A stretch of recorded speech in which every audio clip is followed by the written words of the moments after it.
I'm very excited about this one, my friends. This is big. This is huge for us. Right now, we're being joined, and you know, how many of us thought that we were going to say this, that we could say this, that we can call this man this? Now we're being joined by the brand new UFC middleweight champion, Michael the Count Bisping. It still seems a bit surreal, doesn't it? He's joining us on the phone right now. Michael, how are you? I'm very well, sir. I'm actually sat here in my living room, and above my TV, there is a world middleweight title belt. And, yeah, you're right. It does seem a little surreal, certainly given the circumstances. But nonetheless, thank you for that kind introduction. Ariel, how the hell are you? I'm doing great, my man. Wow. There's a lot of emotion involved in this, and what a special moment it was, in my opinion. One of the greatest moments in the history of this sport. You winning on 2 weeks' notice, and you know, the journey that you've been on, and many people thought you'd never get this moment. Does it still, have you been able to sort of begin to move on, or do you still feel like you're riding that high? Because I wouldn't be surprised if it lasts for several weeks. You know, to be honest, it's kind of a weird one. I mean, I guess now and again, I sit and take stock of it all and think, wow, I'm the champion. But then on the other side of it is just, you know, it's just another day. You know, I've got 3 kids and a wife, and I'm just going about my business as usual. So it hasn't changed me at all. But I'm very, very proud of myself. I'm proud of what I achieved. I know that, of course, I was the underdog going into that fight. And as I said prior to the fight, I understood why. I'm nobody's fool. I understood why. But I always believed in myself. I know my coaches believed in me. My family believed in me. And I was able to get the job done. So, it was a lifetime's work. Yes, it was 2 weeks' notice. But again, as I said, going into the fight, I'd prepared for this moment my entire life. I've done martial arts since I was 8 years old. I've always been a fighter. And, 2 weeks, 2 hours, 2 days, as I said, it was, the time was inconsequential. The opportunity is what was important. Now, be honest, how many times have you watched it? Well, the good thing is that there is a feed on Facebook where you can watch the full fight. So every time I scroll past it, I watch it over and over and over again. And every time I watch it, I'm not going to lie, it brings a big smile to my face, and I'm able to relive the moment. I'm able to see when my wife and kids were able to join me in the octagon, and we all embraced. It was an amazing time. And as I said on the night, outside of, my wife and my children being born, the greatest night of my life. It was a night that, perhaps, even though I was always confident I could do it, that perhaps I would never achieve. Maybe I would never be given the opportunity. I was always confident in winning the fight, but I was never confident in getting the title shot. Yeah. So, it was something that maybe I was aware that it was never going to happen. But as soon as I got the shot, I was very confident. Was there ever a point where you had to come to terms with that idea, where you had to come to terms with the idea that, yes, you would be a pioneer, you'd be remembered as a pioneer for the UK, yes, you had a great career, you made money, all that stuff, but for whatever reason, you'd be known as the greatest fighter to never even fight for the belt? Do you remember ever coming to terms with that, or did that never, because once you start to come to terms with that, maybe you're sort of conceding defeat. You know what I mean? Yeah, no, I do know what you mean. I certainly did have that mindset at times, but I never conceded defeat. I was comfortable with the fact that I was making a great career and I was successful in my chosen field, and that brought some satisfaction, and of course the monetary rewards are great. So I was satisfied with that type of thing. But deep inside me, I always wanted to be the world champion. I talked about it one time with Dominic Cruz and Daniel Cormier were on UFC Tonight, and I was working with them, and they both had a belt on either side, and that burnt my insides. It really did. It made me sick with envy that they were sat there with belts and I didn't have one. So the hunger was always there, but also at the same time, I'm a realist. I know that over the years I lost some number one contender matchups, albeit through certain circumstances. I knew my chances of getting a title shot were slim. But I knew if I was to get one, I would make the most of it. Have you seen that clip of your coach, Jason Perillo, the way he celebrated? I have seen the clip that you're talking about, and it's absolutely fantastic. And you know what? I'm so happy for Jason as well, because Jason doing that, you could see that was him saying to himself and saying to the world, see, I knew he could punch. I trained my guy to punch correctly, and it was rightly deserved. Jason's worked very, very hard with me on the physical aspects of boxing, but more importantly, as I've spoken about time and time again, the mental side of the fight game.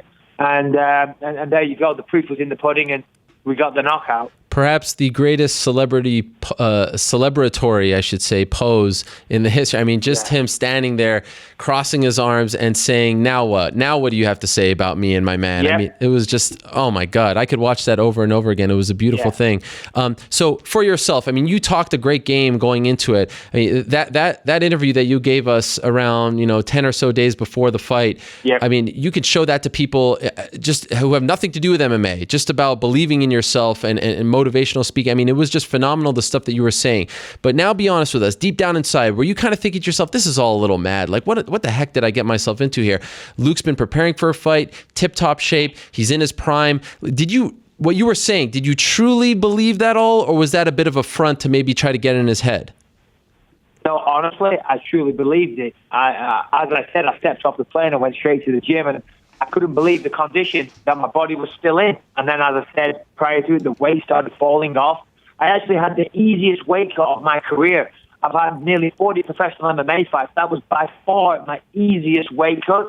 Everything just went perfect. I mean, I talked about it, destiny and things like that. Yeah. But certain things happened, and my conditioning was perfect. The weight fell off me. I had the easiest weight cut ever. I had no injuries going into the fight. I felt strong. I felt explosive, and I believed in myself.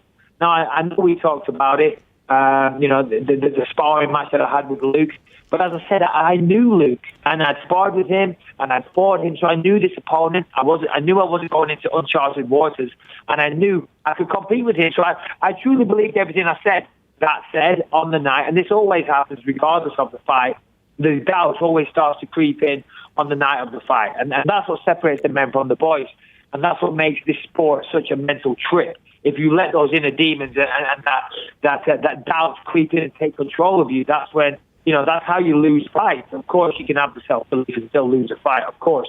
But that doubt and that doubts inside you, those demons, they can creep in. And they were starting to creep in a little bit prior to walking out. But that's always the case with each and every single fight that I have.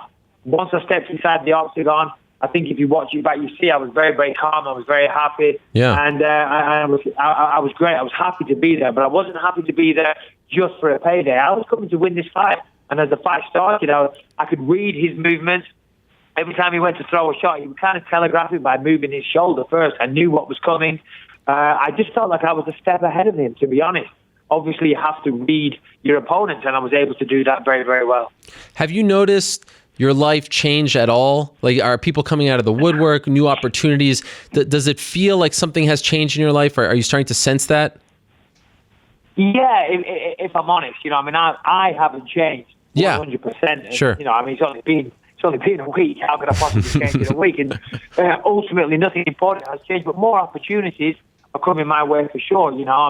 There's certainly movie offers coming my way. There's more sponsorship coming my way. There's people getting in touch. It's opening doors already, and it's only been a week. But I guess that's the landscape that comes with being a world champion, I guess. So this is the spoils of my victory. Do you regret at all any of the post-fight stuff? Him saying that you didn't shake his hand and the press conference. Do you regret any of that, or was this just you're an emotional guy? Yeah, sure. Let me clarify and put my side of the story forward. Please. What happened was I went over to Luke and I said, "Unlucky buddy, and like I always do, win or lose, you go and shake your opponent's hand." And I went and shook his hand, and it was heartfelt. And then I was having my moment, and I was walking around the octagon. The octagon is kind of shaped like a circle, but just with square sides. And I was having my moment, cheering to the crowd, and I found myself walking past Luke again. So I wasn't just going to walk past him and ignore him. I walked past him and I went to reiterate my sentiment and say, "Listen, again, unlucky bud." And he said, "I've already shaken your hand really aggressively, give me a dirty look." I said, "Excuse me?" He said, "I've already shaken your hand." And I thought, well, if that's how you're going to be, you're going to be a sore loser. Well, then part of my face will go F yourself, So then I did. And I said a couple of things to him because I thought, he was being an asshole. And yeah, I do kind of regret that a little bit. Because even still, I wish I'd have, been the bigger man and just ignored it and laughed and said whatever. But I'm an emotional guy, and there was a lot of talk going into that fight. He did discredit me completely. So sparks flew, and then afterwards at the press conference, I walked in, and actually as I was walking in, he was talking about how he is going to kill me. He's calling me a maggot. I'm going to destroy this guy. I'm going to absolutely kill Michael Bisping. And I was like, whoa. Hold on a minute, buddy. You just got knocked out 2 minutes ago. Just relax. And then we did get into it back and forth. But as you see, I was very jovial throughout the time, of course. It's easy for me to be jovial because, I had won. I had got revenge. I had put him in his place. I had said everything I said that was going to come true. I had made that happen.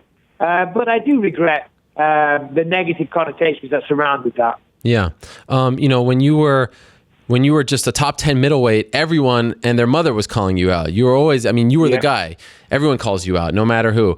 Sure. And no different now, of course, when you're champion. So he wants the rematch.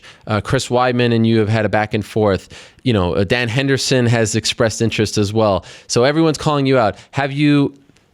And again, I know it's fresh, and as champion, you can't really pick, which way you're going to go. But are you kind of leaning in one direction? Are you getting a sense that the UFC wants one particular fight or the other? Where do you think you stand as far as your first title defense is concerned? Well, of course, I'm no spring chicken. I'm 37, so it's not like I've got 10 years ahead of me. And there's certain fights that I want. There's certain people I would like to get revenge on, and there's certainly viable contenders. So there's many different ways you could go and many ways you can look at it. Now, I know Chris Weidman has been bitching on all week. He's getting on like a 12-year-old on Instagram and stuff. He's talking talking about me and directing insults at me and this and that. Fact of the matter is that Chris just lost to the guy that I had knocked out. He wasn't scheduled to fight me. He was scheduled for a rematch with Luke Rockhold. So as far as I'm concerned, Chris Weidman needs to win a fight. So Chris Weidman's out of the equation. Chris Weidman is coming off a loss. Unless you call Chael Sonnen, you don't get title shots coming off a loss. So, Chris needs to go away and win a fight, maybe beat Luke Rockhold, beat somebody, but he needs to win a fight. Jacare, of course, is a very, very viable contender. So, he's certainly in the running. A rematch with Luke Rockhold, again, I think that Luke should rematch Chris. And then whoever wins that probably is number one contender. Luke, yes, me and Luke are 1-1, but that first fight was 2 years ago. And this rematch wasn't even close. And knocked him out in 3 minutes, knocked him out cold. So maybe Chris and Luke, they have the match that was scheduled, and the winner of that becomes number one contender. Of course, there has been talk of Dan Henderson, which kind of came out of the blue. Dan Henderson kind of tweeted something out, and then Joe Rogan put a picture on Instagram, and it seems to be getting a lot of traction. Of course, that is a fight that I would love. It's not a fight that's been offered or anything like that, but it's a fight that I would take because, everybody knows about UFC 100, and Dan Henderson still has an image of him floating above my head whilst knocked out as his logo. So I would like to put him in his place. But, there's many offers. There's many viable contenders. The UFC hasn't come forward to me yet with an opponent. As I've said many, many times, I've never turned down an opponent yet, and I certainly don't intend to start turning people down as champion. One thing that I would like to do is defend the belt in the UK. Okay. So I would love to defend the belt in Manchester later in the year. And then also I believe there's some other people floating around there as well, some potential super fights that maybe you know more about than me, Ariel. Well, actually, it's funny that you mentioned that because I was perusing Facebook just a couple of days ago, and I stumbled upon this very lengthy Facebook post by the great BJJ coach and trainer John Danaher, who has trained the likes of George St. Pierre. And if you haven't seen it, both you, Michael, and anyone else, it's a very well-written piece, and it's really an ode to you and what you accomplished. But it got me to thinking, he dropped a few things there. And one thing that came to mind was, you now have 19 wins in the UFC. George St. Pierre has 19 wins in the UFC. Your win over Luke Rockhold tied George St. Pierre for the most wins ever inside the octagon. And he's talked about, big fights. He's hinted at a return. He's wanted a big fight in his return. And I start to think, and he's sort of hinted at maybe 185. George St. Pierre versus Michael Bisping, to me, is maybe one of the biggest fights, considering the fact that they could sell it as not only for the middleweight championship, not only George's return, but for the title of most wins ever inside the octagon. That sounds pretty damn amazing. And not taking anything away from those other guys that we talked about, Yoel Romero and Jacare and Chris Weidman. They all have their own, their own argument. But what about Michael Bisping versus George St. Pierre? Has that come across your radar at all? It kind of had, actually, now you mention it. And, I mean, just the words that you said there, those words really get me excited, as you say, fighting George St. Pierre, the great George St. Pierre, and of course for the title of who has the most wins in UFC history. I mean, that alone is a fantastic tagline and great promotion. So, and of course, the numbers will be fantastic with George St. Pierre. He's a massive proven draw, and at the end of the day, we're all trying to generate as much money as possible. I do want to defend the belt, and I want to make as much money as I can in the process. So, I would certainly be open to, sending George St. Pierre back to a movie set, because that would be a fight that I would definitely win. And if George St. Pierre is listening, buddy, anytime you fancy it, just be a man sign on the dotted line, and your return will be short-lived. But whether it's George St. Pierre, Dan Henderson, Jacare Souza, whoever it is, please line them up and I will knock them down. Wow. And just for the record, has anyone from the UFC even brought this to your attention, this potential fight against George St. Pierre? No, not as yet. I had heard a couple of little rumors and whispers. I got a couple of text messages from people saying, hey, I'm hearing a rumor that GSP wants to fight you. And to be honest, I've got nothing but the greatest respect for George. George is, I always said this years ago in many of the interviews that I did, George is the consummate professional. Any young fighter looking to model themselves on a fighter should model themselves on George St. Pierre, the way he handles himself, the way he trains, the way he carries himself in interviews. So, George is a consummate professional, a legend of the sport, a massive pay-per-view draw, and he retired as champion. And if he wanted to come back and fight me, then that would be an honor, and it's certainly something I would not turn down. Wow. Wow. Wouldn't that be something? So obviously there are a lot of options for you. For now, I'm assuming you're just going to enjoy life as champion. You're going to take a holiday. How are you celebrating this with your family? Because I have to say, Michael, and I want to ask you about this. One thing that really stood out to me, there was a picture that I believe you posted on your Instagram. It was you, your son was there, your wife was there. I believe your daughter was there as well. Not your youngest son, who, by the way, didn't even, did you give him crow? Did you tell him? How could you not? Did you stuff it in his face? Did you show him the belt? I know he just asked you 10 questions there, but I want to ask you about Lucas, because he didn't believe in you. What about that? Yeah, Lucas is a little monkey. He never believes in me. But for all those listening, and for a certain journalist by the name of Ben Folks, who likes to carry himself as an intelligent individual, but he obviously isn't. He's actually a moron, I would say, because he wrote a lengthy piece, and I noticed several tweets from him about how it must feel for me that my son doesn't believe in me. The guy is an utter moron, because it was a joke, and I asked Lucas that on purpose, because that's what he always does. It's called a little bit of banter. Perhaps if Ben Folks got a sense of humor, he might be able to understand that. Lucas was very proud. He thinks the belt is awesome, and then after that, he's not bothered. He's more interested in Minecraft than Mario Kart, to be quite frank. Okay, because he's 6 years old, Ben Folks. He's 6 years old. What about just being there with your family and your son, who it's clear idolizes you? It was great to see him at the weigh-ins and everything. Yeah. Your oldest son, you took a picture with them outside the arena, and you're holding the belt. And I love that you're just wearing your tank top, like you're just some regular California guy. You're not there with the suit. You couldn't have a worry in the world now. You're on top of the world. You just showed up like you were going to the beach, and there you are after this entire journey outside the arena, this historic arena, with your family holding the belt. What was that? Do you even remember, or is it all a fog because of what was happening? I do. I remember it vaguely. So clearly. After the fight, we had the press conference, and then my wife was there with my children, as you said, and that's why I do this.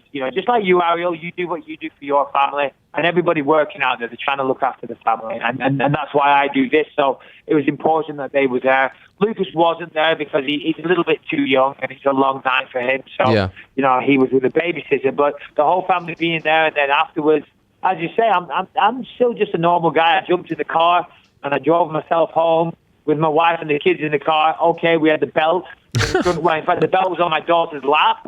But other than that, it was just any old other Saturday night. So we drove home, and it was amazing. And my son Callum is so proud of me. I know he is. And everybody was proud, and it was an amazing moment. And I had friends flying from Canada, from Australia, from England. People flew in from all over the world to support me, and I want to thank all of those people, everybody that supported me every step of the way. Of course, thank you to all those guys. And it's just incredible. It really is. It puts a smile on my face every time I think of it. It puts a smile on my face to know that I proved a lot of people wrong. But more importantly, just it's not about me, it's about what I'm trying to provide for my family. And this obviously helps generate a little bit more revenue until the day I retire and just solidifies my career, And now that you experienced it, and I know this could be a tough question to answer, but is it fair to say that it all would have felt somewhat incomplete if you never got this moment? Great run and all, but now that you actually felt what it feels like to win the title, especially in a fashion like that, do you think that it would have hit you maybe when you're 40, 50? Like I was missing something. Yeah. I didn't get what I was trying to get. You know what I mean? 100%. I've been champion of many different organizations in the past. Pretty much every organization I competed for, I was a champion. Cage Rage, Cage Warriors.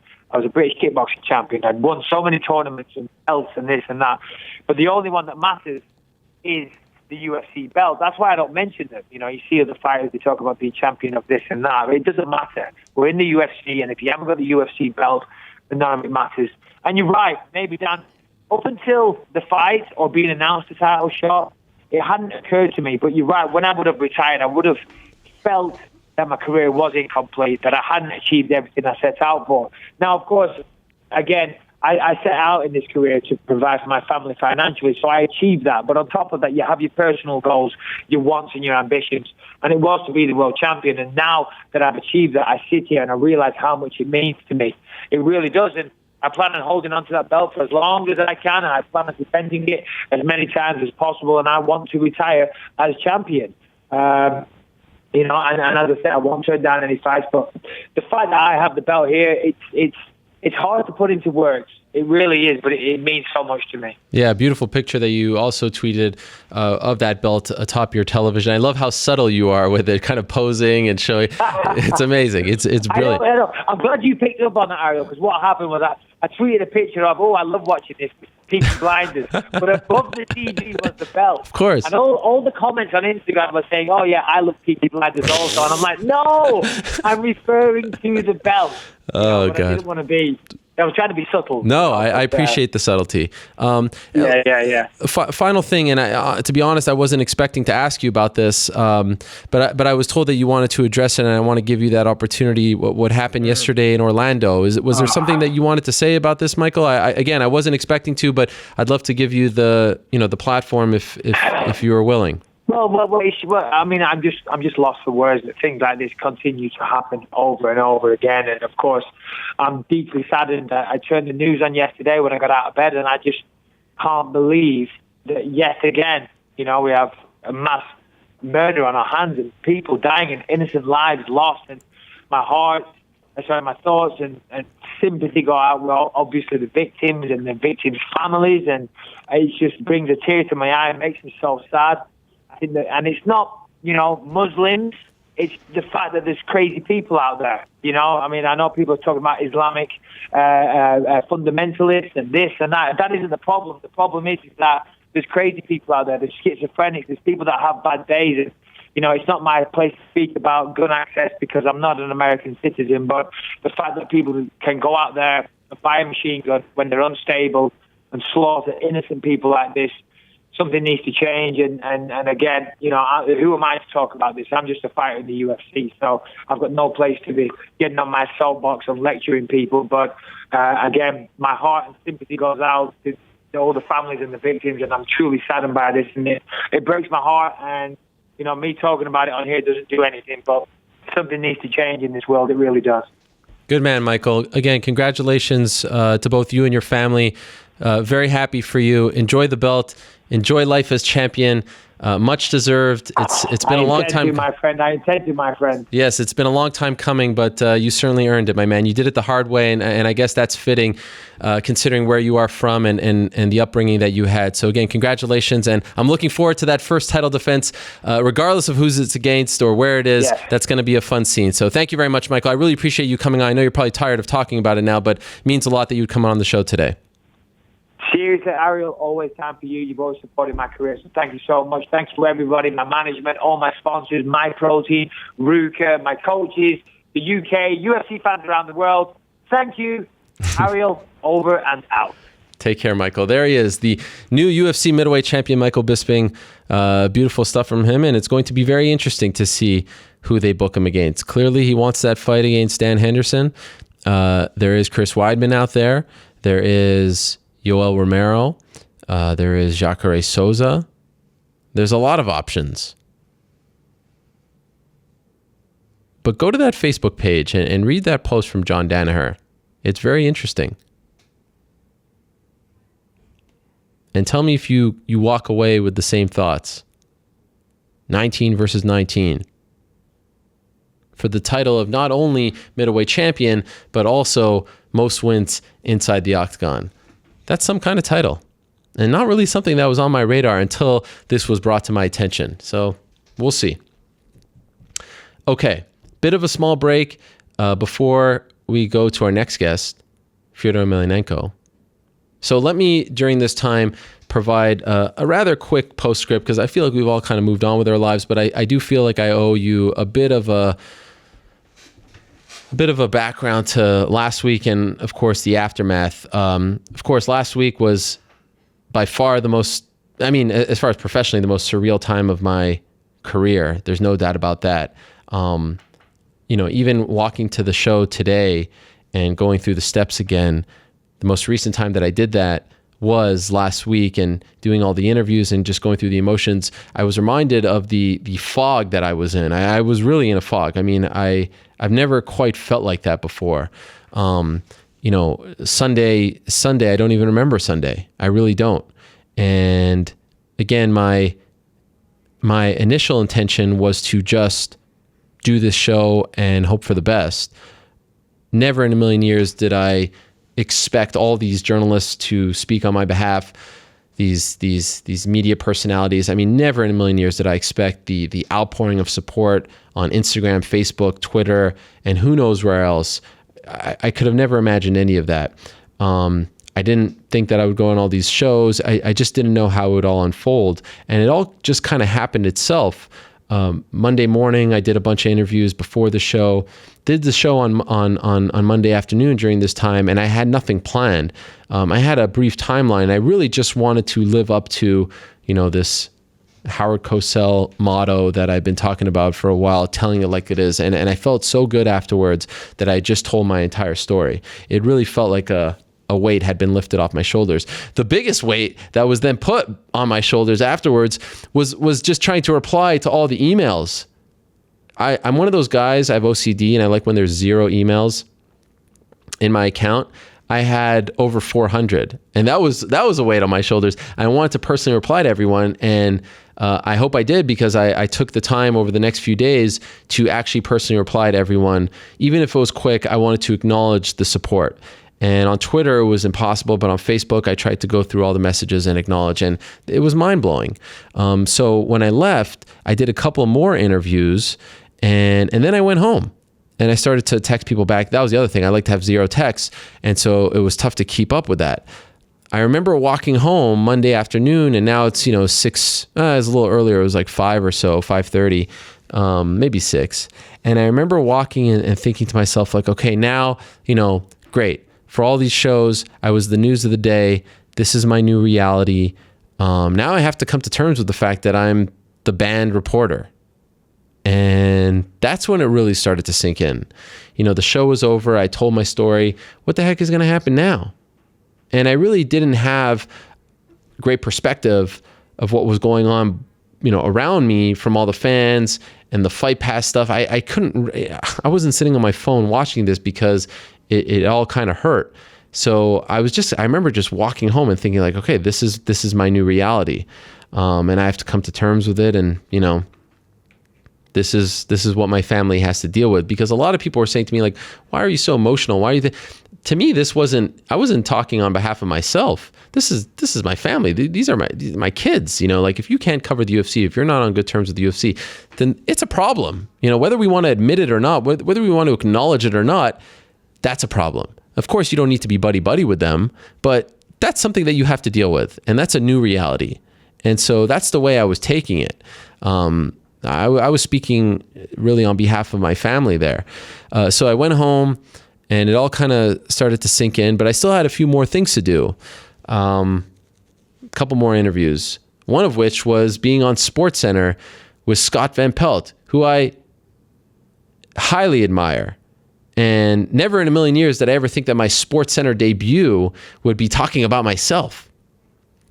So at around 9:15 on Monday, and at that point, I mean, you can see later on, it feels like my eyes are glassy. Like I can't even really comprehend what's going on. But at around 9:15 Monday night, I did an interview with Scott Van Pelt about the whole situation. And, you know, of course, while I was doing my show, Dana White spoke to TMZ and said the only way that I would be allowed to come back to a UFC event or welcome at UFC 200 was if I bought a ticket. And so he kind of, you know, reiterated his stance and doubled down. Shortly after the interview with Scott Van Pelt, I got a call saying, you know, there's been some communication with the UFC and we're going to sit down and talk. And I was like, wow, okay. You know, because I know historically the UFC doesn't relent when it comes to these things or reverse course. That they had reached out to my bosses at SB Nation, and there's going to be a conference call, if you will. Shortly thereafter, I was told that they had decided that the ban had been lifted. 48 hours later. Could not believe it.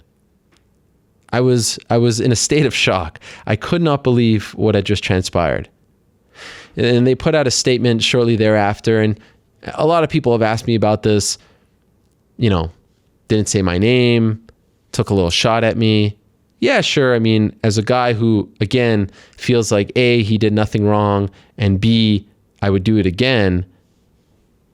And as a guy who's, you know, proud, yeah, that annoys you, but what does it all mean? It's just words. I don't care. You want that to be, you know, your victory over me? All good. To me, this was for everyone. You know, this was for every single person in the sport, in the community. I was back, and not only was I back, my team was back, Casey was back, Esther was back, we were all back. And that was an incredibly good feeling. Now, around this time, literally within minutes, we get the news of Kimbo Slice's passing.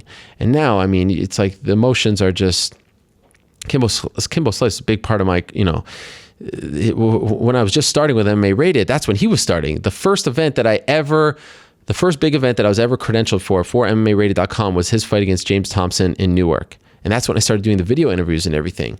And I remember speaking to him for the first time in Florida. I mean, this guy is an icon. And it's sort of the first big scoop that I ever had was that Shamrock was out of his fight. And I tweeted a picture that he sent me. We were texting, and he was saying, my man Ariel, and he was showing me his necklace. So, I mean, that was devastating. So I ended up having to retape the interview with SportsCenter, this time live, because the ban had been lifted and they wanted to talk about Kimbo. So I ended up doing it twice. And at that point, you could tell that, you know, I'm just kind of out of it. I mean, now having to process the passing of Kimbo Slice, who was supposed to fight in July, who had just fought, and the whole ban thing being lifted was all very surreal. And I couldn't believe when I went to bed that night that, you know, this kind of thing was over. And now I'm not naive. I'm hopeful that, you know, we can all just move on and work together professionally and all that stuff. But, you know, we'll see what happens in July. But then it started to get a little more normal. Tuesday, Wednesday, I had promised a few people. I didn't really want to do any more interviews. You know, I wasn't there to rub it in anyone's face. You know, I just wanted to get back to normal. But I promised, so I didn't want to back out. And then come Thursday, Friday, it felt like when I woke up, okay, life is starting to get back to normal. I had written to everyone, and I'd still up until this point, not talked to anyone in an official capacity from the UFC or any of the top executives. And I don't think that's, you know, necessarily necessary at this point. Sure, I'd be open to it. I would have no problem with that whatsoever, because again, I'm not here to have any issues with anyone. I'm not here to have any beefs, or I certainly don't want any, you know, misunderstandings in the future. But I do believe that I did nothing wrong, and I really am amazed at how people reacted to it all. So, you know, that's the general story, you know, of the postscript. I just wanted to tell you guys what happened after the fact. I mean, a lot of great things were done, a lot of great articles. I highly recommend John Pollock's MMA report. He put together this amazing audio documentary of those 4 days. I mean, just incredible of all the stuff that happened. He did a great job producing that. So if you want to relive it for whatever reason, everything that happened, the good and the very bad, I suggest checking that out. You know, I don't really feel like I need to address the Joe Rogan conspiracy theory, because that's all it is. I tweeted that it was 1000% inaccurate. No one told me not to report anything. No one told me that if I did report something, people would lose their jobs. You know, it's obvious where that is coming from. And I wish that, you know, given his platform and his reach, that, you know, some people wrote back to me, he's like, well, Joe said he didn't speak to you. Well, then that's irresponsible. You know, you're talking about something now that you don't know, and you're getting one side of the story, and it's a very sensitive thing, and it involves my career. And when you know, trust and respect and confidence are, you know, very important things, then it's damaging when you come out with things like that. So, you know, no one ever gave me that warning, and I didn't leak anything, and I certainly don't have any moles. I have not planted anything or anyone in the company to find out this information. And I haven't gotten this information unethically or illegally. I mean, all that stuff, I can assure you, you can throw it all out the window. It's a lie. And I know other people are trying to hold the UFC's water by throwing this out there, and it's ridiculous. And quite frankly, you're just making yourself look worse when you're putting this out there. So stop it. Move on. It's over. Bygones be bygones. Cooler heads prevail. And let's all just be, you know, let's all just be thankful that this is over and we can move on and do our jobs respectfully and respectively. Funny thing, yesterday, just to round out my crazy 7 days, this will make you laugh. I'm at my brother's house, and my son is in the water, and I'm trying to help him up from the pool. I'm trying to help him because there's these floaty things on top of him, and I reach down to get him out of the pool, and there was a loose tile, and I completely fell into the pool. All my clothes, my shoes, my phone, my wallet, everything, fully clothed in the pool, head first, phone broken. What a mess. And so I had to go get a new phone and deal with all of that. So it was a nice little way to end the 7 days for me personally. But, you know, again, as we've been talking, all that stuff's irrelevant. Just happy that all is well and that we can move on.